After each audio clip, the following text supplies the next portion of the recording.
Hi, my name is Alana. And my name's DJ. And we're here to teach you about fear. So, today we're going to talk about Jonah and the whale. Jonah is who God told to go to Nineveh. That's a city where people were being sinful, doing a lot of bad things that God didn't like. He told Jonah, go to Nineveh and warn them to turn from their ways and to not do these sinful things anymore. But Jonah did not want to do that. He was afraid. He's like, please don't make me go. I'm not going to do it. So we're going to watch the story and then I'll let you all say what you think about it once it's over. Okay? All right.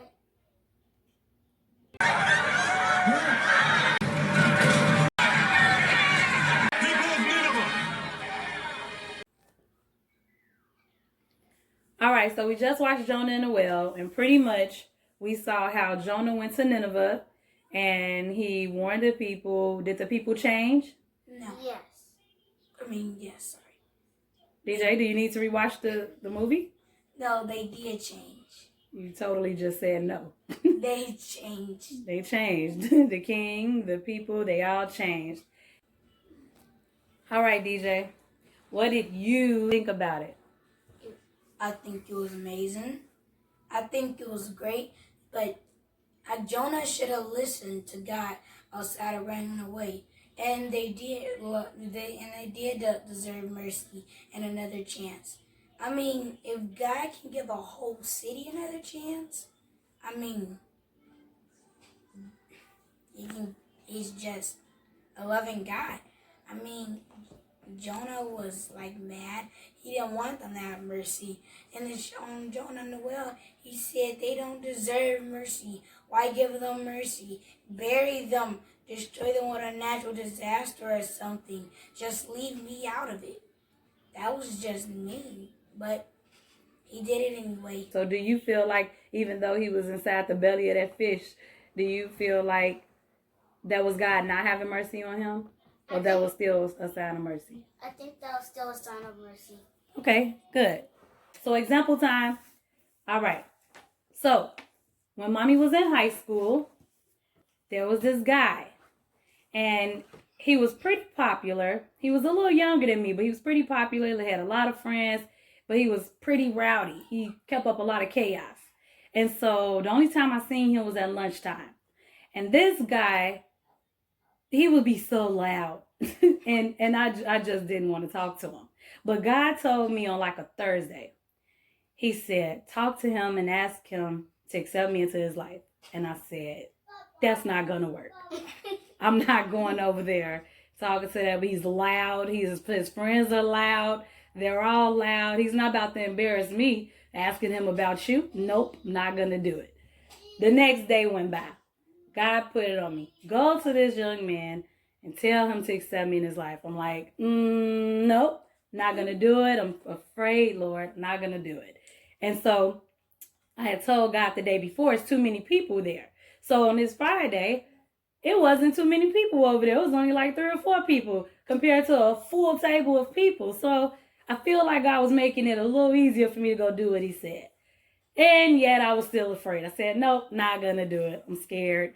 I don't know if he's going to receive me. Look at him. He looks super tough. And I'm not going to talk to him. Not going to do it. So that was a Friday. Over the weekend, I went to church on that Sunday. I felt motivated. My spirit was lifted. I'm like, you know what? I could do this. I'm going to go to school and I'm going to tell that boy about Jesus. I don't care if he receive it or not. I'm going to do what Jesus wants me to do. By the time that Monday got there, I went to school. I didn't see him. I said, all right, I'm going to try Tuesday. Still feeling good. I didn't see him. I'm like, all right, fine. I'm going to try Wednesday. I still didn't see him. I said, what is going on? Where's he at? So I went over to the table to the same rowdy friends who actually wasn't so rowdy now. And I said, hey, where's this guy? I don't remember his name anymore. I said, where is he? And they said, you haven't heard? I said, no, what I missed? They said, he was killed over the weekend. He died. I said, what? They said, yes, he went to a party on Saturday night and he was shot up really bad and he's gone now.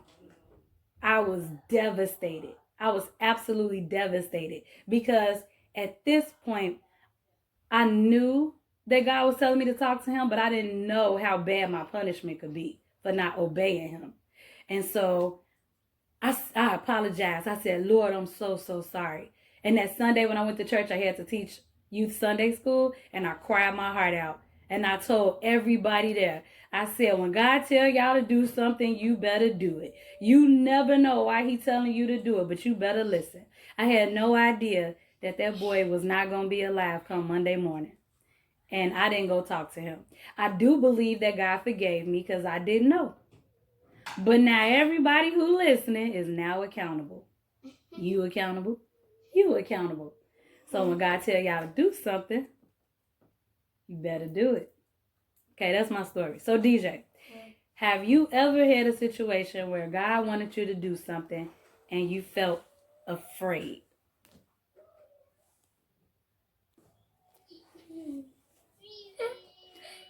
Alana. Yes.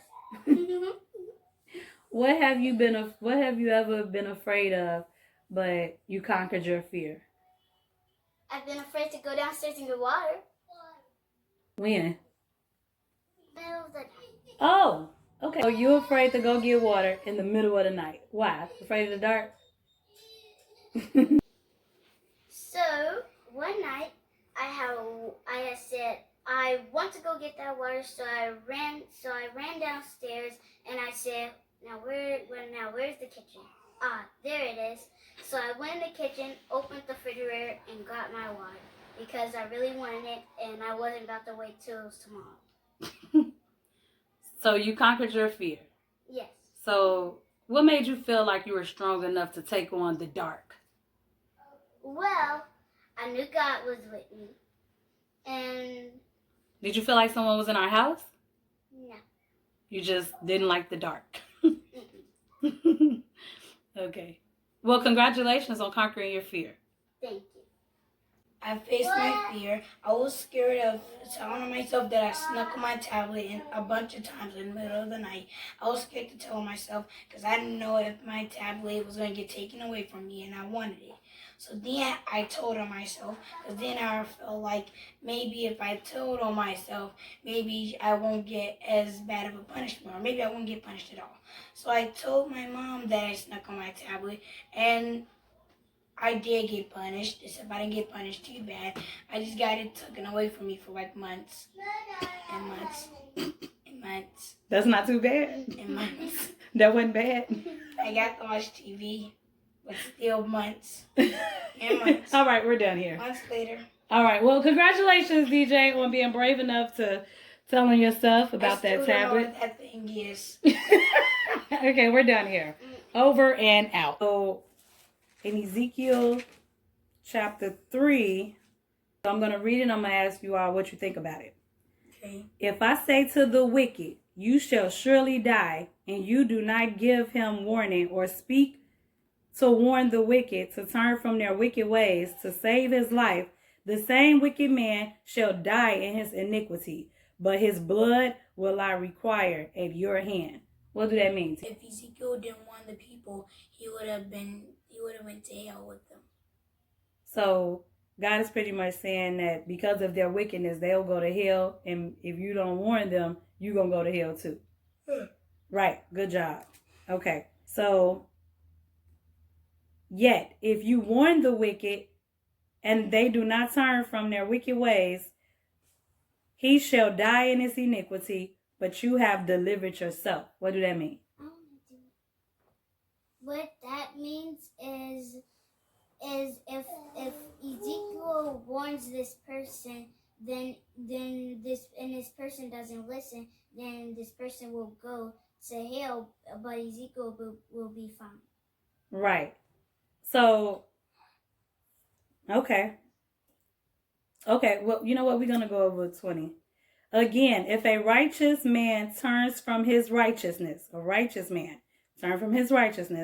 and some gift or providence which I lay before him, he perverts into an occasion to sin, and he commits iniquity, he shall die, because you have not given him warning. He shall die in his sin, and his righteous deeds which he has done shall not be remembered, but his blood will I require at your hand.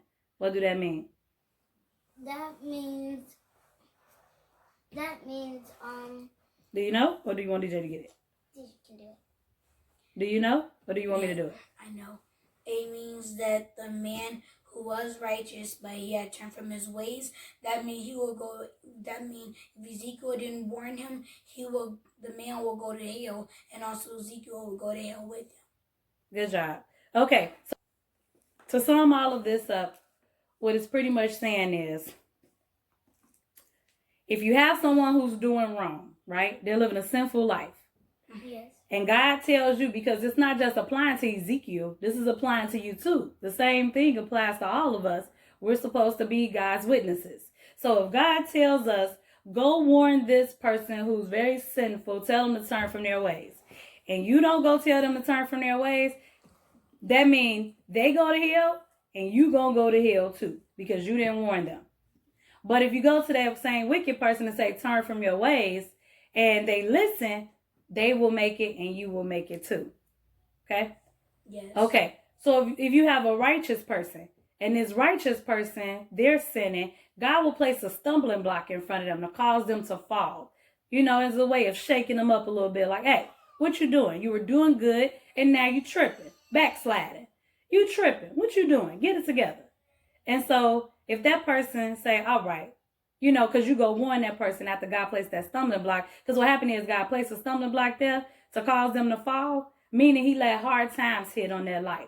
Things get real difficult for them. And while things are difficult for them, he sends a warning to them right there. Like, hey, listen, stop what you're doing. Do not keep going down this road. Go back the other way. If you don't go back the other way, things are going to be bad for you. You understand? So if that righteous person say, all right, you right, let me get myself together, then they good. They good and you good because you warned them. But if that righteous person who decides to start sinning, keep sinning, and they like, I don't care, I'm about to do what I want to do.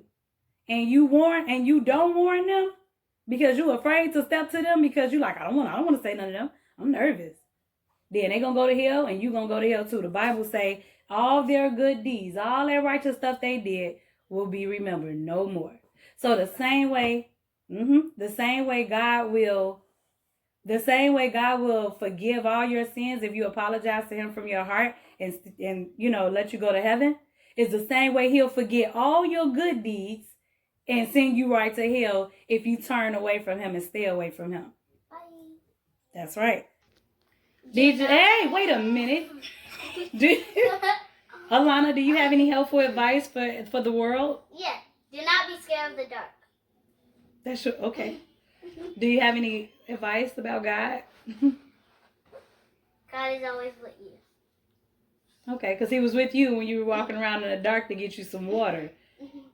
Okay, next time I'm going to be at the top of the stairs waiting on you right there, looking at you. I'm just playing. DJ, do you have any advice to help encourage people? Don't sneak on your tablet or you'll still miss it. For years. Sneaking on your tablet is what? What type of spirits are those? A deceitful spirit. Because I snuck it on at night when everybody was asleep. And I hid it under my bed so I can just grab it. So a deceitful spirit. So it was under your bed. So that's where it was. Yeah, we're done with this video.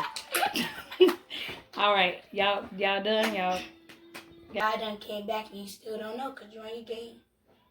So that's a deceitful spirit. Don't sneak on your stuff. And like and subscribe. Know that God is always with you.